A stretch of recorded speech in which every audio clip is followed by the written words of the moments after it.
So chemical ইকুইলিব্রিয়ামটা কি? Chemical equilibrium হচ্ছে যে একটা রিভার্সিবল রিঅ্যাকশনে, কোনো একটা রিভার্সিবল রিঅ্যাকশনে এটা দেখা যায়। এটা কোনো ইরিভার্সিবল রিঅ্যাকশনে কখনো কেমিক্যাল ইকুইলিব্রিয়াম অ্যাচিভ হয় না। সো কেমিক্যাল ইকুইলিব্রিয়ামের আইডিয়াটা অ্যাকচুয়ালি কি? আইডিয়াটা হচ্ছে যে ধরো তোমার কাছে একটা রিভার্সিবল রিঅ্যাকশন আছে, লাইক হাইড্রোজেন প্লাস আয়োডিন, এটা থেকে হাইড্রোজেন আয়োডাইড প্রডিউস হচ্ছে। এটা একটা রিভার্সিবল রিঅ্যাকশন, মানে এটা তোমার সামনের দিকেও আগায় আবার পিছনের দিকেও আগায়, ঠিক আছে? এটাই হচ্ছে একটা রিভার্সিবল রিঅ্যাকশনের আইডিয়া, যে তোমার এই দুইটা রিঅ্যাক্ট করতে করতে প্রোডাক্ট হতে থাকে, বাট দেখা যায় কিছু প্রোডাক্ট আবার উল্টা দিকে ডিসোসিয়েশন হয়ে হাইড্রোজেন আর আয়োডিন প্রডিউস করে।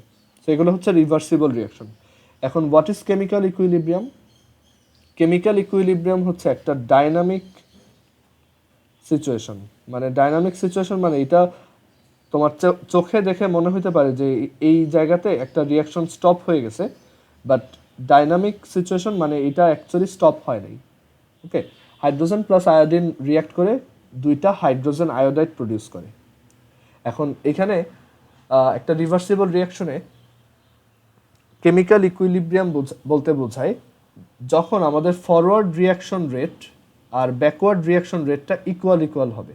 মানে কোনো একটা রিঅ্যাকশনে ফরওয়ার্ড রিঅ্যাকশন রেট যদি ব্যাকওয়ার্ড রিঅ্যাকশন রেটের সমান হয়, সেই সিচুয়েশনটাকেই বলা হয় কেমিক্যাল ইকুইলিব্রিয়াম। ওকে, আচ্ছা, সো কেমিক্যাল ইকুইলিব্রিয়ামটা বুঝতে পারলাম। এখন এটা গ্রাফিক্যালি দেখতে কেমন হবে? আমরা তো রিঅ্যাকশন রেটের গ্রাফ দেখে আসছি, একটু দাঁড়াও।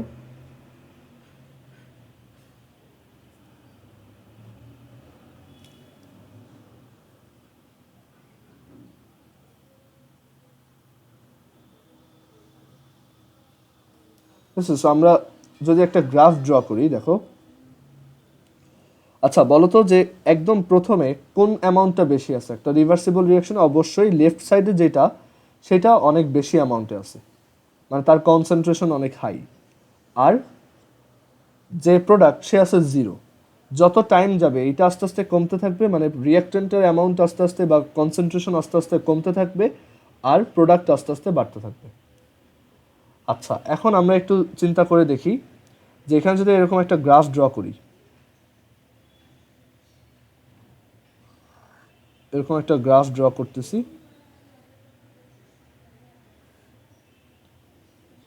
যে গ্রাফটা হচ্ছে ওই আগের মতোই concentration versus time, concentration versus time. So রিঅ্যাক্টেন্টের কনসেন্ট্রেশন ফার্স্টে অনেক হাই ছিল, সো তার জন্য এই কার্ভটা হবে দেখতে এরকম। বাট আস্তে আস্তে এটা কি কমে গেছে, কমতেছে আস্তে আস্তে। আর প্রোডাক্টের জন্য একদম ইনিশিয়ালি তার প্রোডাক্টের কনসেন্ট্রেশন ছিল জিরো। যত টাইম গেছে এটা আস্তে আস্তে ইনক্রিজ হয়েছে। ওকে, সো তোমার এখন আমরা দেখে আসছিলাম যে কেমিক্যাল তোমার রিঅ্যাকশন রেট হচ্ছে যে কোনো একটা পয়েন্টে একটা ট্যানজেন্ট ড্র করলে সেটার স্লোপ, কারণ ওইটাই হচ্ছে ডিফারেন্সিয়েশনটা ইন্ডিকেট করে। আমরা জানি যে একটা গ্রাফে যে কোনো একটা পয়েন্টে একটা ট্যানজেন্ট আঁকলে সেই ট্যানজেন্টের স্লোপ হচ্ছে এই গ্রাফটাকে বা এই গ্রাফের ইকুয়েশনটাকে যদি আমি ডিফারেন্সিয়েট করি, দেন এই ভ্যালুটা ওইখানে বসাই, তাহলে যেই ভ্যালুটা আসবে সেটাই হচ্ছে আমাদের স্লোপ। আচ্ছা, সো একটা এরকম একটা রিভার্সিবল রিঅ্যাকশনে এইটা হচ্ছে প্রোডাক্টের লাইনটা, এটা হচ্ছে রিঅ্যাক্টেন্টের লাইনটা। সো ধরো এই যে সিচুয়েশনটা, এই যে টাইমটা, এই টাইমটাতে স্লোপটা হচ্ছে কি এক্স অ্যাক্সিসে, মানে ট্যানজেন্টটা কি এক্স অ্যাক্সিসে প্যারালাল, মানে তার স্লোপ কত? জিরো। আবার এখানেও দেখো রিঅ্যাক্টেন্টের ক্ষেত্রেও যদি হিসাব করি, আমার ট্যানজেন্টের স্লোপটা কি হবে এখানে দেখো, যদি এটাকে ড্র করি, তাহলে এই যে স্লোপটা সেটাও কি জিরো। ঠিক আছে, সো দুইটা লাইন কি প্যারালাল, মানে দুইজনের স্লোপ একই। স্লোপ একই মানে কি দুইজনের রেট একই, দুজনের রেট সেম। সো এই প্রোডাক্টের কনসেন্ট্রেশন যে বাড়তেছে, এটা ব্যাকওয়ার্ড রিয়াকশনকে ইন্ডিকেট করে। এটা হচ্ছে আমাদের সেই ব্যাকওয়ার্ড রিয়াকশন, মানে তার মানে এইটা হচ্ছে রেট অফ বি, আর এটা হচ্ছে ফরওয়ার্ড রিয়াকশনের রেট। মানে ফরওয়ার্ড রিয়াকশনে কি হয়, রিয়াক্টেন্ট আস্তে আস্তে কমতে থাকে। সো যেই মোমেন্টে এই দুইটা সেম হবে, মানে এই দুইটা স্লোপ সেম হয়ে যাবে, সেটাই হচ্ছে ইকুইলিব্রিয়াম, মানে সেই সিচুয়েশনটাকেই বলা হয় ইকুইলিব্রিয়াম সিচুয়েশন। সো ইকুইলিব্রিয়ামে একটা কনসেন্ট্রেশন ভার্সেস টাইম গ্রাফ এরকম, মানে তাদের রিঅ্যাক্টেন্ট আর প্রোডাক্টের লাইনটা এরকম প্যারালাল হয়ে যায়, এই যে এরকম। তো যেই মোমেন্টে দুইটা প্যারালাল হয়ে গেছে সেই মোমেন্টটাই হচ্ছে ইকুইলিব্রিয়াম স্টার্ট হওয়ার টাইম, মানে এই জায়গাটাই হচ্ছে ইকুইলিব্রিয়াম। ইকুইলিব্রিয়ামকে আমরা সংক্ষেপে ইকিউ লিখব। এটা হচ্ছে আমাদের সেই তোমার এটা হচ্ছে রিঅ্যাক্টেন্টের কনসেন্ট্রেশন আর এইটা হচ্ছে প্রোডাক্টের কনসেন্ট্রেশন। সো যেই মোমেন্টে এই দুটো প্যারালাল হয়ে যাবে সেটাই হচ্ছে ইকুইলিব্রিয়াম ইন্ডিকেট করে।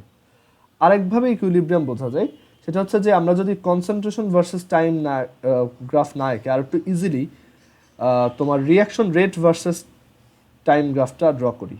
রিয়াকশন রেট বা R versus time.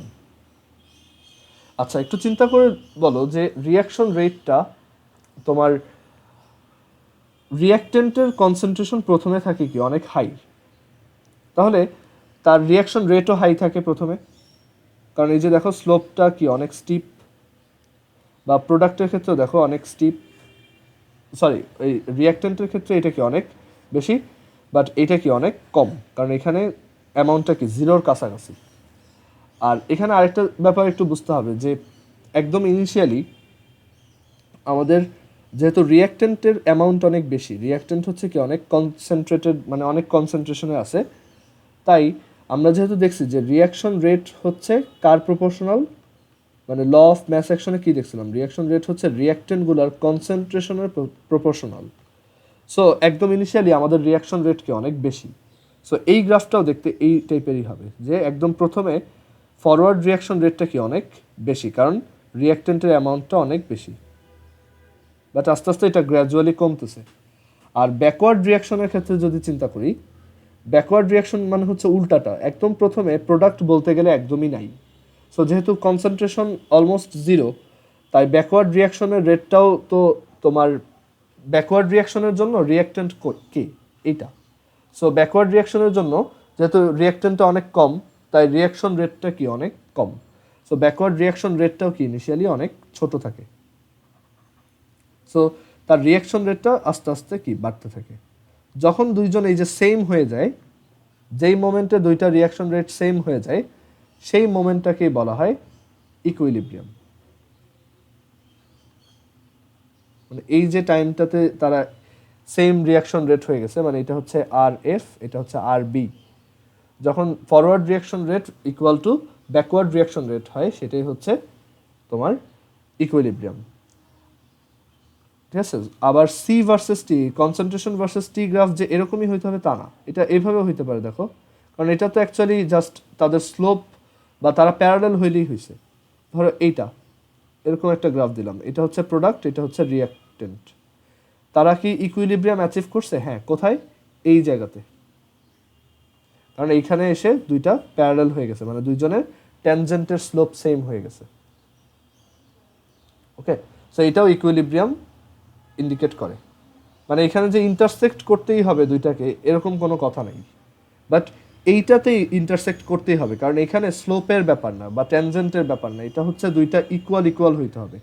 So equal হইতে হলে তাদের একটা কমন পয়েন্টে মিট করতে হবে। আচ্ছা, সো ইকুইলিব্রিয়ামের গ্রাফিক্যাল আইডিয়াটা বুঝলাম। এখন ইকুইলিব্রিয়ামের জন্য আমরা জানি যে ইকুইলিব্রিয়াম আর এফ ইকুয়ালস আর বি হয়। ওকে, যখন একটা রিয়াকশনে আর এফ ইকুয়ালস আর বি হয় তখনই সেটা কেমিক্যাল ইকুইলিব্রিয়াম অ্যাচিভ করে। আর এটা শুধুমাত্র একটা রিভার্সিবল রিয়াকশনের জন্যই পসিবল। আর এটার আরও কিছু আছে, যে একবার যদি মানে কেমিক্যাল ইকুইলিব্রিয়াম দুই দিক থেকেই অ্যাচিভ করা যায়। কেমিক্যাল ইকুইলিব্রিয়াম দুই দিক থেকে অ্যাচিভ করা যায়, মানে তুমি চাইলে হাইড্রোজেন আর আয়োডিন রিয়াক্ট করে করে হাইড্রোজেন আয়োডাইড প্রডিউস করতেছো, এখানেও কেমিক্যাল ইকুইলিব্রিয়াম একসময় অ্যাচিভ হবে, মানে এই forward reaction rate equal to backward reaction rate হবে। অথবা ধরো তুমি হাইড্রোজেন আয়োডাইডকে ডিসোসিয়েট করতেছো, সেইখানেও কেমিক্যাল ইকুইলিব্রিয়াম অ্যাচিভ হবে কোনো না কোনো সময়, অবশ্যই হবে। ঠিক আছে, সো দুইভাবেই এটা অ্যাচিভ করা যায়।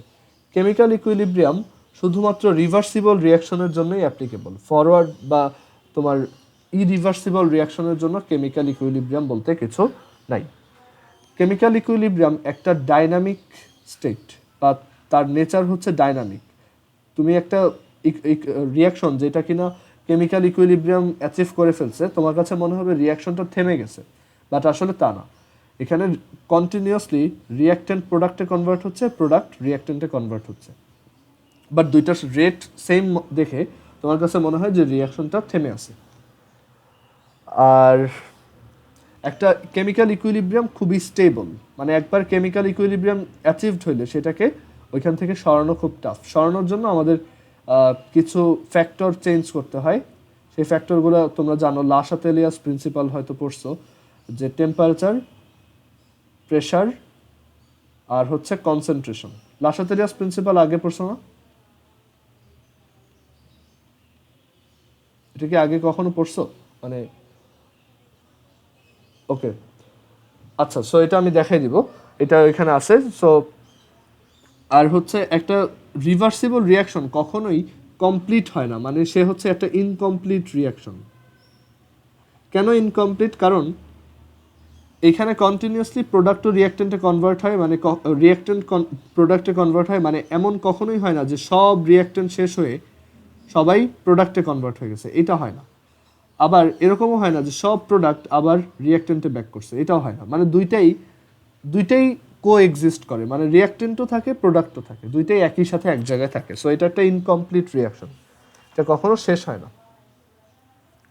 আচ্ছা, এবার আমরা আসি যে তোমার এই কেমিক্যাল ইকুইলিব্রিয়ামের জন্য, মানে কেমিক্যাল রিভার্সিবল রিয়াকশনের জন্য তার ইকুইলিব্রিয়াম কনস্ট্যান্ট বলতে দুই টাইপের কনস্ট্যান্ট আছে। ইকুইলিব্রিয়াম কনস্ট্যান্ট, যেটা দিয়ে একটা রিভার্সিবল রিয়াকশনের কোয়ালিটি বোঝা যায়, অ্যান্ড আরও অন্যান্য জিনিসও বোঝা যায়। সো এখন আসি ইকুইলিব্রিয়াম কনস্ট্যান্ট। ইকুইলিব্রিয়াম কনস্ট্যান্টটা কি? সো ইকুইলিব্রিয়াম কনস্ট্যান্ট হচ্ছে যে, ধরো একটা রিভার্সিবল রিয়াকশন এ থেকে বিতে যাচ্ছে। সো আমরা জানি যে তার ইকুইলিব্রিয়াম কখন অ্যাচিভ হয়, যখন তার forward reaction rate equals backward reaction rate হয়, মানে সেটা হচ্ছে তার ইকুইলিব্রিয়াম অ্যাচিভ করার কন্ডিশন, মানে এই মোমেন্টে এটা ইকুইলিব্রিয়াম অ্যাচিভ করে। এখন ইকুইলিব্রিয়াম কনস্ট্যান্টটা কি? দুই টাইপের ইকুইলিব্রিয়াম কনস্ট্যান্ট হয়, একটা হচ্ছে কেসি আর একটা হচ্ছে কেপি। কেসি আর কেপি জিনিসটা কি? তো আমরা ধরো একটা রিয়াকশন দেখি, আমাদের একটা রিয়াকশন হচ্ছে এ এ, এই রিয়াকশনটা দিয়ে এটা ভালো বুঝতে পারবো না, বাট আমরা একটা ভালো এক্সাম্পল দিই। এখানে একটা ভালো এক্সাম্পল নিই, A A plus B capital B, এটা থেকে একটা রিভার্সিবল রিয়াকশনে সি ক্যাপিটাল সি প্রডিউস হচ্ছে, আর হচ্ছে ডি ক্যাপিটাল ডি প্রডিউস হচ্ছে। সো এই রিভার্সিবল রিয়াকশনটার মানে ফরওয়ার্ড রিয়াকশন রেট কত? So forward reaction rate R F is equal to, আমরা জানি যে ল অফ ম্যাস অ্যাকশন বলে R F is equal to K F concentration of A to the power A concentration of B to the power B. আচ্ছা লিথি, বলো তো যে backward reaction রেটটা কত হবে এখানে? একইভাবে ব্যাকওয়ার্ড রিয়াকশন রেটটাকে আমি কিভাবে লিখতে পারি?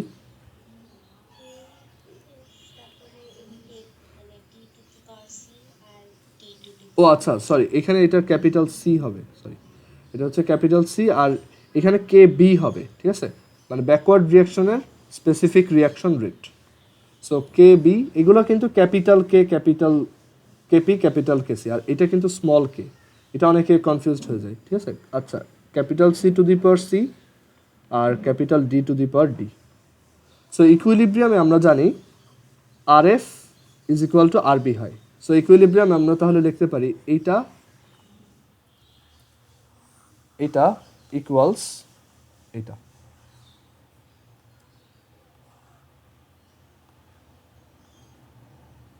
ওকে, সো এবার আমরা এক কাজ করি, তাহলে এভাবে লিখি, K F by K B is equal to C to the power C D to the power D divided by A to the power A B to the power B. এই যে রেশিওটা দেখতেছো, মানে ফরওয়ার্ড রিয়াকশনের specific reaction rate বা reaction rate constant divided by backward রিয়াকশনের specific reaction rate বা reaction rate constant, এই রেশিওটাকেই বলা হয় কেসি। ঠিক আছে, আর কেসিকে তাহলে সহজে মনে রাখার ওয়ে কি, কেসি ইজ ইকুয়াল টু দেখো প্রোডাক্টগুলোর concentration with power divided by রিয়াক্টেন্টগুলোর কনসেন্ট্রেশন।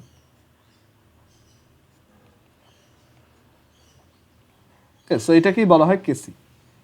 আর কেপি কি, কেপি হচ্ছে দেখো কেপি হচ্ছে জাস্ট এই সি স্ট্যান্ডস ফর কনসেন্ট্রেশন আর P stands for pressure. So KP হচ্ছে জাস্ট কনসেন্ট্রেশনের জায়গায় আমরা এখন প্রেশার নিব। Pressure of C gas to the power C, pressure of D gas to the power small D divided by pressure of A gas to the power A, pressure of B gas to the power B. So এটা হচ্ছে KP. So আমরা KP আর KC কি সেটা বুঝতে পারলাম। এবার আসি যে কোন একটা রিয়াকশনের কেপি কেসি কিভাবে বের করতে হয়। এখানে আরও লিখে রাখো, এই দুইটা মুখস্থ রাখতে হবে, মানে কেপি আর কেসি এর ফর্মুলা। আর আরও একটু লিখে রাখো যে কেপি আর কেসির মধ্যে একটা মানে রিলেশন আছে, KP is equal to KC R T to the power del N. এরকম একটা রিলেশন আছে, KP is equal to KC R T to the power del N. What is del N? Del N হচ্ছে mole number of products, total mole number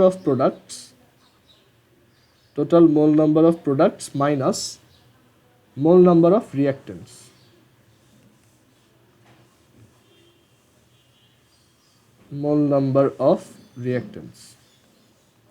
কোন একটা রিয়াকশনে প্রোডাক্টের total mole number minus কোন একটা রিয়াকশনে তোমার রিয়াক্ট্যান্টের টোটাল মোল নাম্বার। এই ফর্মুলাটাতে অবশ্যই যেটা মনে রাখতে হবে যে আমাদের কেপির কোনো অ্যাকচুয়ালি ইউনিট নাই, বুঝতে পারছো? এটা একটা ইউনিটলেস কোয়ান্টিটি, মানে এটা হচ্ছে মডার্ন থিওরি, বাট বইতে দেখবা যে কেপি এর ইউনিট দেওয়া থাকে, বা কেসি এরও কোনো অ্যাকচুয়ালি ইউনিট নাই, এটাও অ্যাকচুয়ালি ইউনিটলেস। তোমাকে যদি কখনো এমসিকিউ আসে অ্যাডমিশনে যে কেসি এর ইউনিট কত, বলবা এটা একটা ইউনিটলেস কোয়ান্টিটি, বাট ম্যাথে দেখবা যে কেসি এর ইউনিট দেওয়া থাকে। সো ইউনিটটা কীভাবে ক্যালকুলেট করতে হয় চিন্তা করে দেখো, এটা হচ্ছে concentration of C to the power C, মানে একটা mole per litre to the power C. তারপর এটা হচ্ছে কি mole per litre to the power D, আমরা ইউনিটটা ক্যালকুলেট করতেছি, divided by mole per litre to the power A, mole per litre to the power B.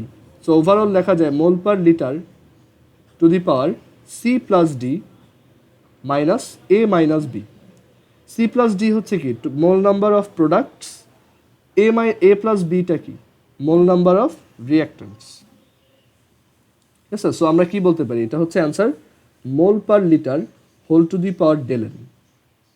Okay, so KC এর unit কীভাবে বের করতে হয়, mole per litre to the power del N. আচ্ছা, তাহলে বলো তো কেপি এর ইউনিট কী হবে? কেপি এর ইউনিট হবে, প্রেশারের ইউনিট হচ্ছে এটিএম, ঠিক আছে, অ্যাটমসফেরিক প্রেশার। সো এটার ইউনিট হবে atm to the power del n, আর এটার ইউনিট হবে mole per litre to the power del N. Del এনটা কি, এখানে আমরা যদি লিখি এই রিয়াকশনটার জন্য ডেল এন হচ্ছে c plus d, total mole number of products minus total mole number of reactants. আচ্ছা, এটাকে এটিএম ইউনিটে নিচ্ছি, এটা মোল পার লিটার, তাহলে আর কে কোন ইউনিটে বসানো উচিত? লিটার এটিএম স্কেলে। আমরা জানি যে এটার দুইটা স্কেল হয়, লিটার এটিএম স্কেল আর SI scale. So litre atm স্কেলে আর এর ভ্যালু কত? 0.0821।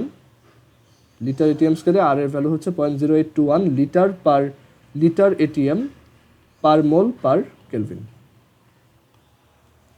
ওকে, সো এই হচ্ছে আর এর ভ্যালু। আর কেপি আর কেসি এর ইউনিট বুঝলাম, আর কেপি আর কেসি এর মধ্যে একটা রিলেশন আছে, সেটাও এখন বুঝতে পারলাম। আচ্ছা, এখন কেপি আর কেসি হচ্ছে যখন ইকুইলিব্রিয়াম থাকে তখন, আর সেটাকে কি বলা হয়? Equilibrium constant.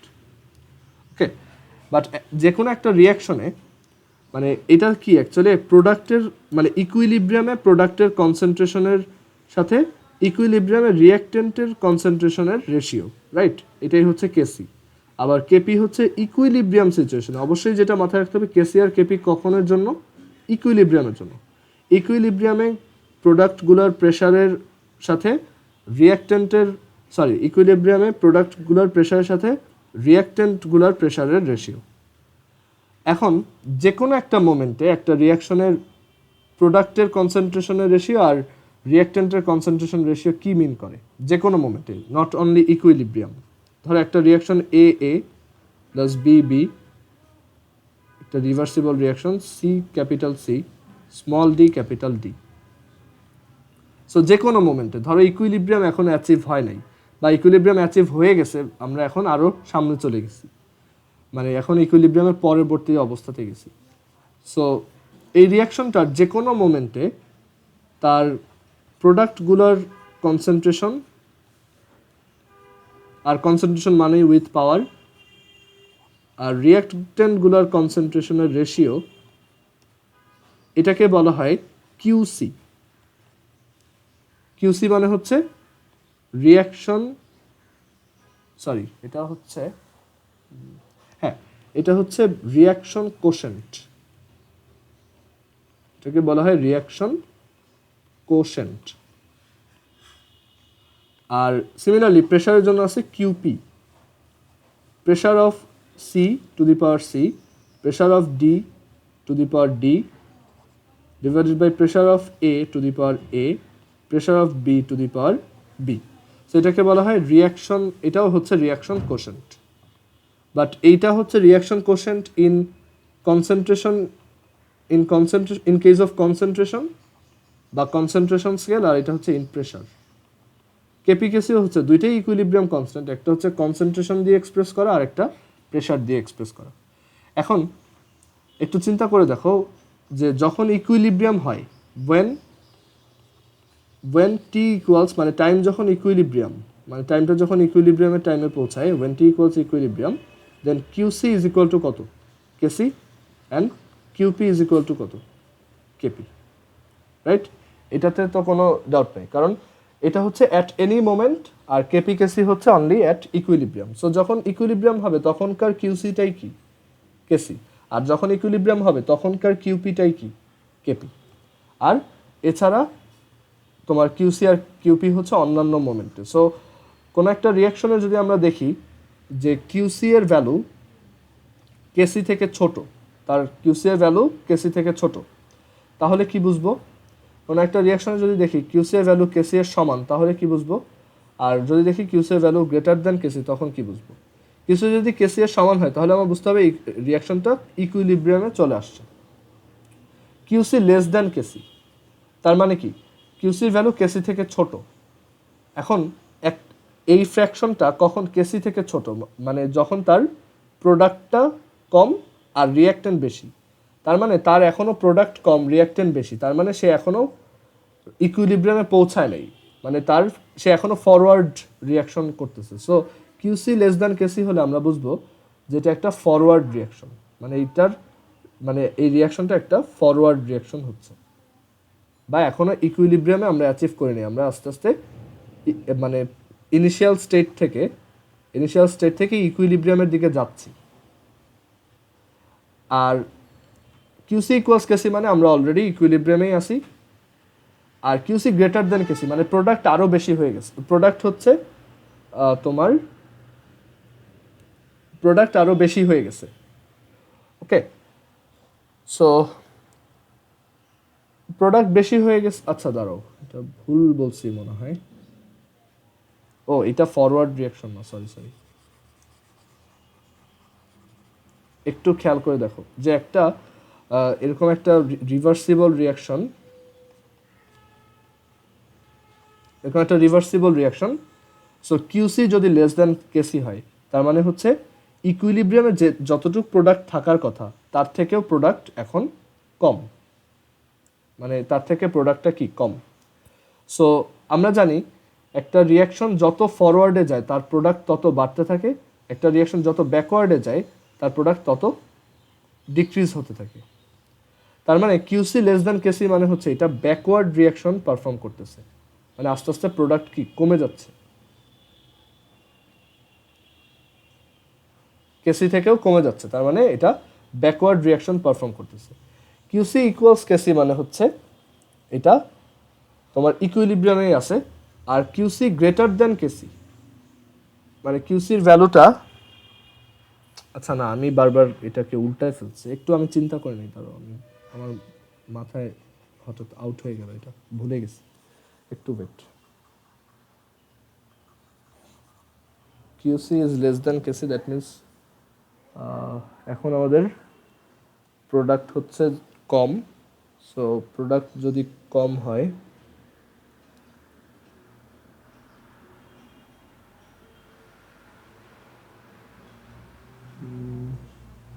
আচ্ছা কিউসি কেসির থেকে ছোট, সো এটা আস্তে আস্তে কেসির দিকে যাচ্ছে। আচ্ছা সরি, এটা প্রথমে ঠিক ছিল যে এটা হচ্ছে একটা ফরওয়ার্ড রিয়াকশন, যে এখন আমার প্রোডাক্টের অ্যামাউন্টটা কম, সো আস্তে আস্তে এটা কেসির দিকে আগাচ্ছি, কারণ প্রথমে প্রোডাক্ট থাকে কম আর পরে প্রোডাক্ট থাকে বেশি। সো যত মানে ইকুইলিব্রিয়ামের দিকে যাব আমার, এর জন্য এটাকে বলা হয় forward reaction. So Qc less than Kc হলে এই রিয়াকশনটা কী হবে, একটা ফরওয়ার্ড রিয়াকশন, মানে এখনও প্রোডাক্ট খুব কম আছে আর রিয়াক্টেন্ট খুব বেশি আছে।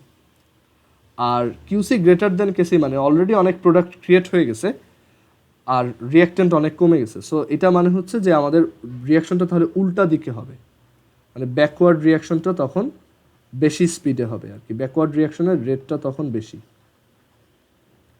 রাইট? যেমন এ থেকে বি একটা এরকম রিভার্সিবল রিয়াকশন যদি হয়, সো প্রথমে রিয়াক্টেন্ট অনেক হাই, প্রোডাক্ট অনেক লো, সো তখন QC is less than KC, so এটা তখন ফরওয়ার্ড দিকে বেশি আগাবে।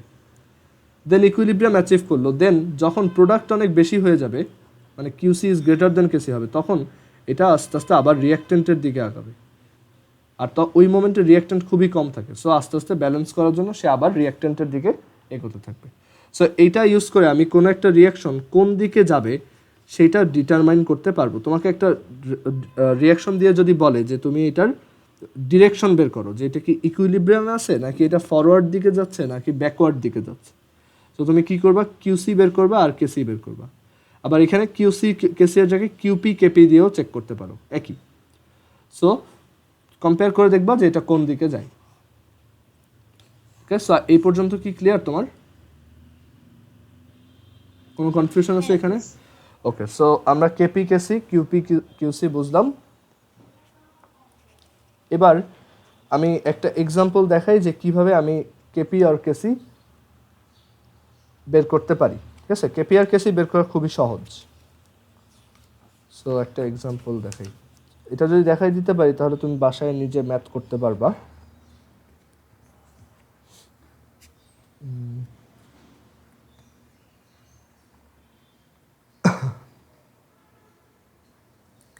আচ্ছা, সো একটা কেপি কেসির ইকুয়েশন কিভাবে বের করতে হয়, ধরো আমরা একটা কমন ইকুয়েশন নিয়ে ট্রাই করি যে হাইড্রোজেন আয়োডাইড ডিসোসিয়েটেড হচ্ছে, হাইড্রোজেন আয়োডাইড এভাবে ডিসোসিয়েটেড হচ্ছে হাইড্রোজেন গ্যাস আর আয়োডিন গ্যাসে। সো আমাদেরকে বলা হলো যে এইটার তুমি কেসিয়ার ইকুয়েশন বের করো, এইটার কেসিয়ার ইকুয়েশন বের করো। সো কীভাবে করতে হয়, যে কোনো কেসি বা কেপি বের করার ম্যাথে আমরা প্রথমে লিখব টি ইকুয়ালস যখন 0, মানে যখন রিয়াকশনটা স্টার্ট হয়েছে তখন ধরে নিব যে এইটা 2 মোল আছে, মানে রিয়াক্টেন্টটা আছে 2 মোল, মানে এখানে যত নাম্বার থাকবে সেটাই লিখব 2 মোল। আর প্রোডাক্টগুলো কতটুকু আছে, প্রোডাক্টগুলো দেখো একদম ইনিশিয়ালি 0 মোল করে আছে, কারণ ওরা তখনও ক্রিয়েট হয় নাই। দেন যখন ইকুইলিব্রিয়াম অ্যাচিভ হয়েছে, টি সমান যখন ইকিউ মানে ইকুইলিব্রিয়াম, তখন একটু চিন্তা করে দেখো যে তখন রিয়াক্টেন্টটা কি অনেক কমে গেছে। সো কতটুকু কমছে আমরা লিখবো যে সে তার ইনিশিয়াল, মানে এখন রিয়াক্টেন্টটা আছে 2 - 2 আলফা। ঠিক আছে, এখানে রুল হচ্ছে এইখানে যত থাকবে সেটা এখানে লিখবা, আমি কালারটা সেম রাখি যাতে তোমার ক্লিয়ার হয় বুঝতে। এখানে যত আছে সেটা লিখবা মাইনাস রিয়াকশনের এইখানে যত আছে সেটা লিখবা। আচ্ছা একটু ওয়েট করে দাও, এটা আবার দেখো। সো এখানে আমাদের 2 - 2 আলফা, মানে এখানে যেই নাম্বারটা থাকবে সেটার সাথে আলফা মাল্টিপ্লাই করে সাবট্রাক্ট করব, আর এখানে হচ্ছে আলফা 0 প্লাস এখানে হাইড্রোজেনের সামনে আছে 1 ইন্টু আলফা, আর এখানেও আলফা। দেন কেসি হচ্ছে প্রোডাক্টের কনসেন্ট্রেশন বাই রিয়াক্টেন্টের কনসেন্ট্রেশন, আর এখানে পাওয়ার 2 কারণ এখানে সামনে 2 আছে। দেন আমি ওই ভ্যালুগুলো বসালাম। তোমার প্রোডাক্টের এইটার কনসেন্ট্রেশন হচ্ছে আলফা বাই ভি, কারণ এই পুরা রিয়াকশনটা ভি লিটার ভলিউমে হচ্ছে। সো আলফা বাই ভি, এটাও হচ্ছে আলফা বাই ভি, আর এটা হচ্ছে 2 - 2 alpha divided by V whole square. Then simplify করলে এটা আসে। বাট আমরা এইটা ইউজ করব না, কারণ তোমার আমাদের ম্যাথে হয়তো এটা অন্য ডাটা দেওয়া থাকবে। আমরা জাস্ট এইটা বের করার প্রসেসটা শিখলাম। এখন আসি যে এই ম্যাথটাতে, সেখানে বলছে 40 gram hydrogen iodide was taken in a 2 litre flask and heated to 3 to 7 degree centigrade. এটা হচ্ছে বইয়ের 4.12 এর 2 number. It's given that for the reaction বলছে যে কেসি হচ্ছে এত, বলছে যে ইকুইলিব্রিয়ামে, আর আমাদের টোটাল প্রেশারও বলে দিছে, প্রেশার হচ্ছে 1.5 অ্যাটমসফেরিক প্রেশার। সো ইকুইলিব্রিয়ামে আমাদের প্রত্যেকটা প্রোডাক্টের মানে প্রত্যেকটা মানে হাইড্রোজেন, তারপর হাইড্রোজেন আয়োডাইড, এদের সবার পার্শিয়াল প্রেশার আর কনসেন্ট্রেশন বের করতে বলছে। সো আমরা এখানে যেহেতু কেসি দেওয়া, তাই আগে কেসি বের করার ব্যবস্থা করি। সো কেসির জন্য T=0 টাইমে দেখো হাইড্রোজেন আয়োডাইড দেওয়া আছে 40 গ্রাম, তাই এটা কত মোল আছে আমাদেরকে মোলে নিতে হবে। হাইড্রোজেন আয়োডাইডের মলিকুলার ম্যাস হচ্ছে 1 to 8, সো এখানে লিখলাম 40/1 to 8 মোল। আর একদম ইনিশিয়ালি হাইড্রোজেনও ছিল 0 মোল, আয়োডিনও ছিল 0 মোল। ওকে, আর এখানে ইকুইলিব্রিয়ামে আমরা জানি রিঅ্যাক্ট্যান্ট একটু কমে যাবে। কতটুকু কমবে? তার ইনিশিয়াল অ্যামাউন্ট থেকে এটা এখানে যেই নাম্বারটা লেখা সেইটার সাথে আলফা মাল্টিপ্লাই করলে যত হয় সেইটুক কমে যাবে। আবার এখানে যে নাম্বারটা লেখা 0, সেটার সাথে 1 আলফা প্লাস করতে হবে। প্রোডাক্ট আস্তে আস্তে কি বাড়ে, বুঝতে পারছো? প্রোডাক্ট হচ্ছে আস্তে আস্তে বাড়ে, এর জন্যই কিন্তু আমরা এখানে এটা অ্যাড করছি। রিঅ্যাক্ট্যান্ট কমে যায় তাই এটা মাইনাস, আর প্রোডাক্ট বাড়ে তাই এটা হচ্ছে 0 প্লাস। আর এখানে নাম্বারটা সামনে 1 দেখে 1 ইন্টু আলফা, ঠিক আছে? ওকে, সো এখানে ওইটা করলাম, দেন কেসি বের করলাম একইভাবে। সো এখান থেকে আলফা বের করব, অ্যান্ড আলফা বের করার প্রসেসটা হচ্ছে এই যে কেসি তো আমাদেরকে দিয়ে দিচ্ছে, কেসি হচ্ছে 0.0559, 0.0559। এখানে আলফাটাকে বলা হয় তোমার ডিসোসিয়েশন কনস্ট্যান্ট। ওকে, এটা কোশ্চেনে দেওয়া থাকে, আর না দেওয়া থাকলে তুমি বের করে নিবা। সো এই যে আমরা বের করতেছি, দেখো কেসি ইজ ইকুয়াল টু হচ্ছে 0.0559 equals alpha square, that is X দিয়ে লিখতে পারি, এক্স স্কোয়ার। বাট একটু কেয়ারফুল থাকতে হবে, যেহেতু স্কোয়ার ইনভলভ তাই দুইটা অ্যান্সার আসতে পারে। 40/1 to 8, 40/1 to 8 minus 2x whole square. তুমি অনেক সময় দেখবা যে আলফার জায়গায় হয়তো এক্স দিয়ে লিখছে, সো ওইটাও কারেক্ট। বইতে হয়তো দেখবা যে এটা এক্স দিয়ে লেখা। সো এখন যদি সলভ করি, দেখো দুইটা অ্যান্সার আসতে পারে, সো একটু কেয়ারফুল থাকতে হবে। যেহেতু মাইনাস আসছে, মাইনাসটা আমরা অ্যালাউ করবো না। সো সলভ করার সময় ইনিশিয়ালি বলে দিব যে এটা একটা পজিটিভ ভ্যালু, সো একটা বড় ভ্যালু দিয়ে দাও, মানে 50-র কাছাকাছি কোনো একটা ভ্যালু খুঁজো। সো তখনও পজিটিভটা বের করবে। আচ্ছা, এখনও পজিটিভটা আসতেছে না, দেখি আরেকবার ট্রাই করে।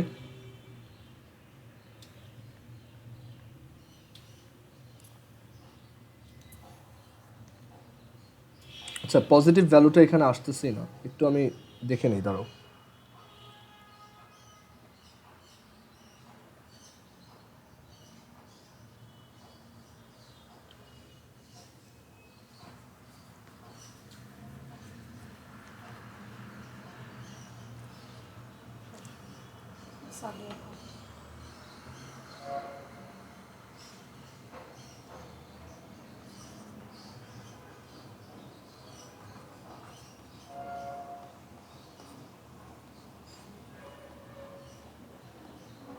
আচ্ছা, আমরা এখানে কাজ করতে পারি, যেহেতু দুইটাই স্কোয়ার আছে, বোথ সাইডে স্কোয়ার রুট করে ফেলো, তাহলে তোমার ক্যালকুলেশনটা সহজ হবে, তাহলে মাইনাসও আসবে না।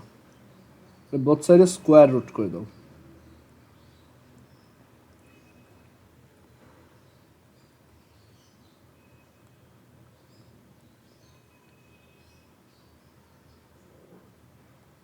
এবার সলভ করলে ঠিকঠাক আসবে। 0.05, সো আলফার ভ্যালু হচ্ছে 0.05। ওকে, সো আমরা আলফার ভ্যালু পেয়ে গেছি। এখন এটা দিয়ে আমার কাজটা কি? আমাদেরকে বলছে ইকুইলিব্রিয়ামে হাইড্রোজেনের, আয়োডিনের আর হাইড্রোজেন আয়োডাইডের কনসেন্ট্রেশন বের করো। সো কনসেন্ট্রেশন বের করবা কীভাবে? আলফার ভ্যালু তো এখন জানো 0.05। সো ইকুইলিব্রিয়ামে হাইড্রোজেন আয়োডাইডের কনসেন্ট্রেশন কত হবে? ইকুইলিব্রিয়ামে হাইড্রোজেন আয়োডাইড ছিল এত মোল, 40/128 মাইনাস 2, আলফা হচ্ছে 0.05, আর তোমার এটার ভলিউম হচ্ছে 2 লিটার। সো হাইড্রোজেন আয়োডাইডের ইকুইলিব্রিয়ামে কনসেন্ট্রেশন হচ্ছে এত মোল পার লিটার। হাইড্রোজেনের কনসেন্ট্রেশন কত? ইকুইলিব্রিয়ামে হাইড্রোজেন আছে alpha mole, that is 0.05 mole, divided by volume হচ্ছে 2, সো এত মোল পার লিটার। আয়োডিন, তার কনসেন্ট্রেশন হবে এটাই, 0.05/2 মোল পার লিটার। আচ্ছা, এবার প্রেশার কীভাবে বের করব? Partial pressure. এখন প্রেশারগুলো বের করতে বলছে, মানে এইগুলো সবার প্রেশার। সো দুইভাবে করা যায়। তুমি ফার্স্টেই কেসিকে কেপিতে নিয়ে যেতে পারো। আমরা জানি যে KP is equal two KCRT⁴ কেসি জানো, আর এর ভ্যালু হচ্ছে 0.0821, আবারও মনে করাই দিচ্ছি। তারপর টি হচ্ছে 327 ডিগ্রি সেন্টিগ্রেড, এটাকে কেলভিন ইউনিটে নিবা, আর ডেলেনে নিবা। ডেলেন কত? এখানে 0। আচ্ছা, ডেলেন 0 কেন? কারণ হাইড্রোজেন আছে একটা, আয়োডিন আছে একটা, হাইড্রোজেন আয়োডাইড আছে 2টা, সো এটা 0। সো RT⁴0 ডেলেন কত হয়ে যাবে? 0 হয়ে যাবে। সো আমরা বলতে পারি যে এখানে কেপি ইকুয়ালস কেসি, মানে RT⁴ডেলেন হবে 1, সো কেপি ইকুয়ালস হবে কি? কেসি। সো এখান থেকে আমরা চাইলে কেপি এর ইকুয়েশনটাও এইভাবে লিখতে পারি। কথা হচ্ছে যে প্রেশারের ব্যাপারে কীভাবে করব, মানে প্রেশারের এক্সপ্রেশনটা কীভাবে লিখতে হয়। এখানে ওরা বলে দিচ্ছে টোটাল প্রেশার হচ্ছে 1.5 ATM, মানে P is equal two 1.5 ATM, এটা হচ্ছে টোটাল প্রেশার। সো প্রেশার লেখার ওয়ে হচ্ছে, দেখো, KP is equal two, pressure হচ্ছে এরকম, এই পর্যন্ত সব সেম। সো এখন উপরে লিখতে হয় কি? হাইড্রোজেনের প্রেশার, হাইড্রোজেনের প্রেশার। সো প্রেশার হচ্ছে total pressure into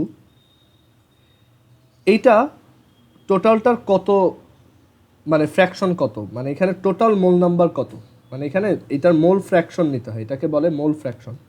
so total pressure into hydrogen কত মোল আছে? আলফা, আর টোটাল মোল নাম্বার কত? 40/128 minus 2 alpha plus alpha plus alpha, মানে ইকুইলিব্রিয়ামের টোটাল মোল নাম্বার কত রিঅ্যাক্ট্যান্ট প্রোডাক্ট সহ? এটা হচ্ছে 40/128 ইন্টু আয়োডিনেরটাও সেম, সো এটা একটা স্কোয়ার দিয়ে দিই, ডিভাইডেড বাই তোমার ডিভাইডেড বাই হচ্ছে রিঅ্যাক্টেন্টের প্রেশার।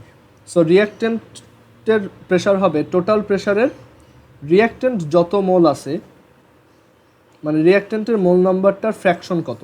সো রিঅ্যাক্টেন্ট আছে হচ্ছে এত মোল, আর এটা টোটাল মোল নাম্বারের কতটুক, এত বাই এত। সো এটাই হচ্ছে রিঅ্যাক্টেন্টের প্রেশার, আর এটা হোল স্কয়ার, কারণ রিঅ্যাক্টেন্টের কোএফিশিয়েন্ট হচ্ছে 2। ঠিক আছে, এইভাবে কেপি বের করতে পারি।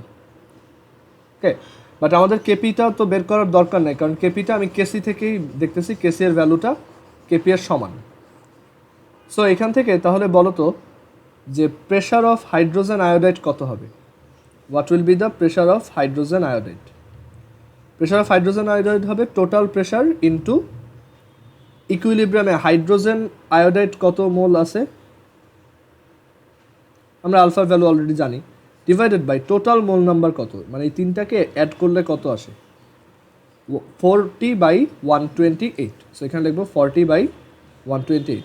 সো এখানে আলফার ভ্যালু 0.05 বসাও, আর প্রেশার কত? টোটাল প্রেশার বলে দিছে ওরা 1.5 অ্যাটমসফিয়ার প্রেশার, ওইটা বসাইলেই তুমি এখানে অ্যান্সারটা পেয়ে যাবা।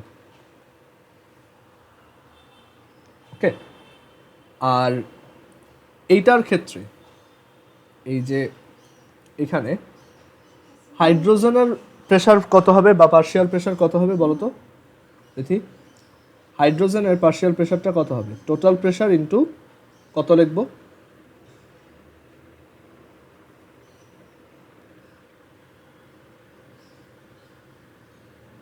আচ্ছা, তোমার সাউন্ড আসতেছে না। হ্যাঁ, এখন বলো, এখন বলো, এখন শুনতেছি। হ্যাঁ, total mole number, that is এটা। সো তুমি এটা ক্যালকুলেট করলে এখানেও আলফার ভ্যালু 0.05 বসাও, চলে আসবে। সো আই হোপ বুঝতে পারছো কীভাবে কেপি কেসির ম্যাথগুলো করতে হয়। ওকে, সো বাসায় কতটুক করবা আমি সেটা একটু পরে গ্রুপ চ্যাটে বলে দিচ্ছি, কী কী পড়বা আর হচ্ছে কোন কোন ম্যাথগুলো মানে আজকে যতটুকু পড়ছি তাতে কোন কোন ম্যাথগুলো করবা। আমাদের এই চ্যাপ্টারে আরও 2টা ক্লাস লাগবে, কারণ এই চ্যাপ্টারটা অ্যাকচুয়ালি 3টা চ্যাপ্টারের সমান। ঠিক আছে, সো 3টাকে আমি 3টা আলাদা আলাদা দিনে করাচ্ছি। ওকে, সো আজকে এই পর্যন্তই। বাসায়